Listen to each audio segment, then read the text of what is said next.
Selamat pagi, saudara-saudara yang terkasih dalam Tuhan Yesus Kristus.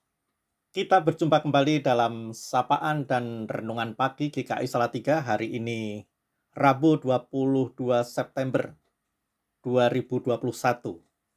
Bersama saya, Pendeta Yefta Setiawan Krisgunati. Sebelum membaca dan merenungkan firman Tuhan, mari kita berdoa. Bapa di surga, hari ini kami akan kembali melakukan pekerjaan dan berbagai aktivitas kami. Sesudah sepanjang malam Tuhan menjaga dan menyertai kami saat tidur. Kami saat ini akan merenungkan sabda-Mu. Mohon pimpinan Roh Kudus bagi setiap kami, agar firman-Mu dapat menjadi pegangan bagi kami dan menuntun kami dalam menjalani kehidupan ini. Di dalam nama Tuhan Yesus Kristus, Sang Firman Hidup, kami naikkan doa kami. Amin. Saudara-saudara, saya akan membacakan Kitab Roma pasal 8 ayat 28 yang akan menjadi dasar renungan pagi hari ini. Kita tahu sekarang bahwa Allah turut bekerja dalam segala sesuatu untuk mendatangkan kebaikan bagi mereka yang mengasihi Dia, yaitu bagi mereka yang terpanggil sesuai dengan rencana Allah. Demikian firman Tuhan. Adapun tema untuk renungan pagi hari ini adalah Tuhan punya cara dan kuasa. Saudara-saudara pernah mendengar nama Lin Tingtung? Dia adalah orang Taiwan pertama yang menjadi dokter dan menjadi Kristen. Ini terjadi pada akhir abad ke-19. Ia bekerja di rumah sakit kecil yang dirintis oleh Dr. Maxwell, seorang misionaris Inggris. Ketika itu tingkat kesehatan masyarakat di Taiwan sangat rendah dan cara pengobatannya masih sangat sederhana. Pada suatu hari ada seorang anak datang ke rumah sakit tempat ia bekerja. Jarak tempat tinggal anak ini dengan rumah sakit sangat jauh.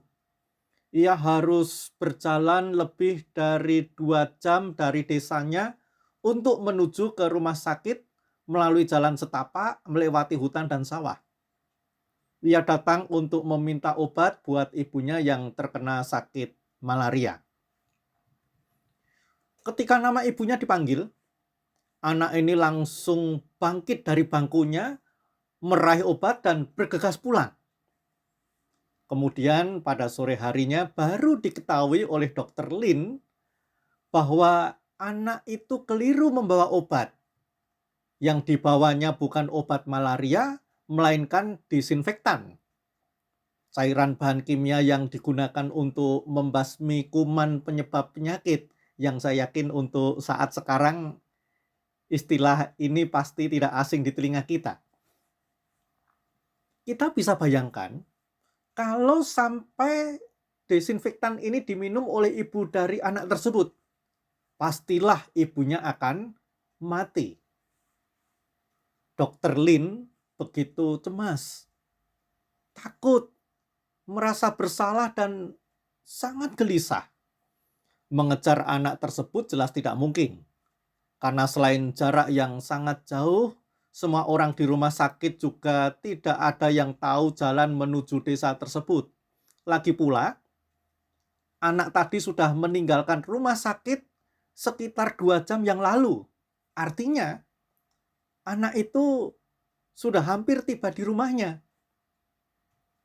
Kejadian ini segera dilaporkan kepada Dr. Maxwell. Saat mendengar kabar tersebut, ia terkejut. Sejenak ia termenung. Lalu ia memanggil semua karyawan rumah sakit untuk berkumpul dan berdoa bersama.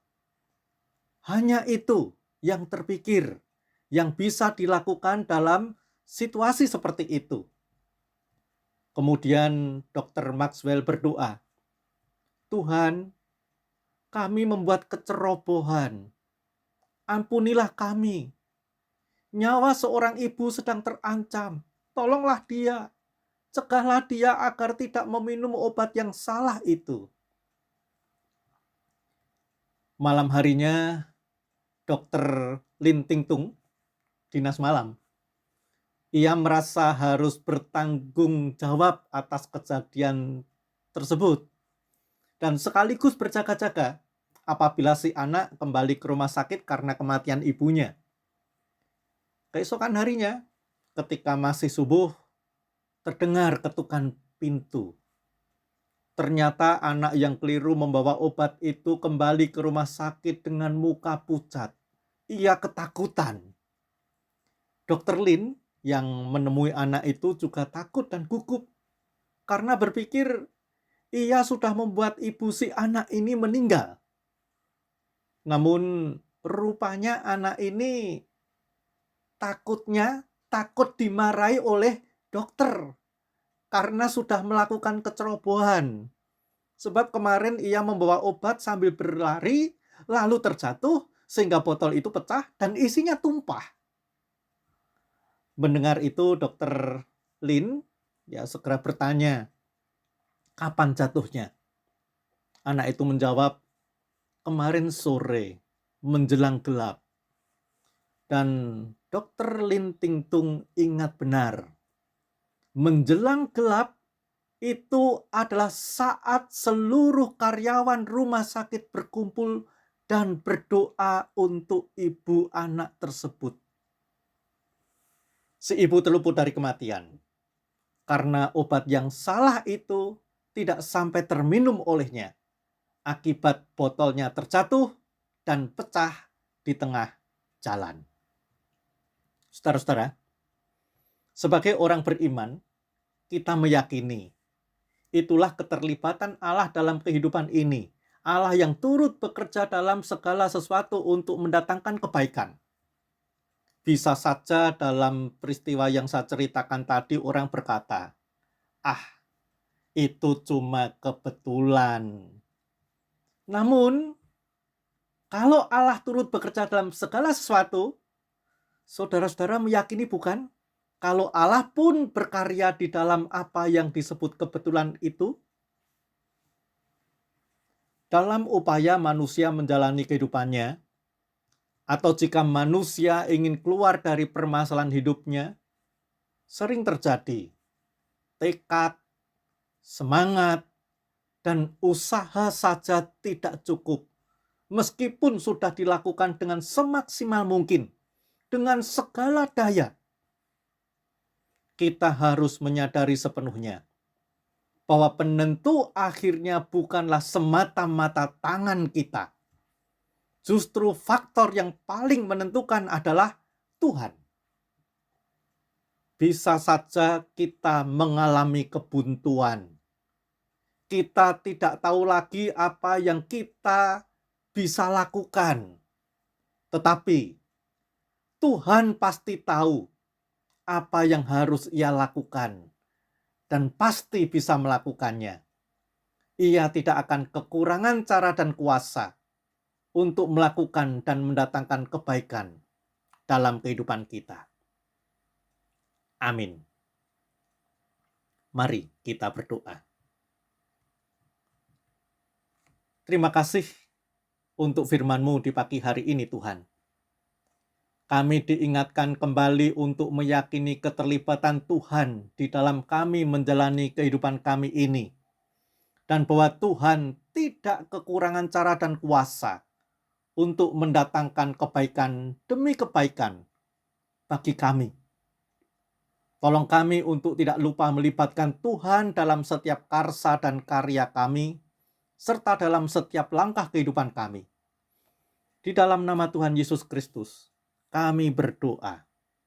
Amin. Selamat pagi saudara-saudara, tetaplah terus berjalan bersama Tuhan. Tuhan memberkati.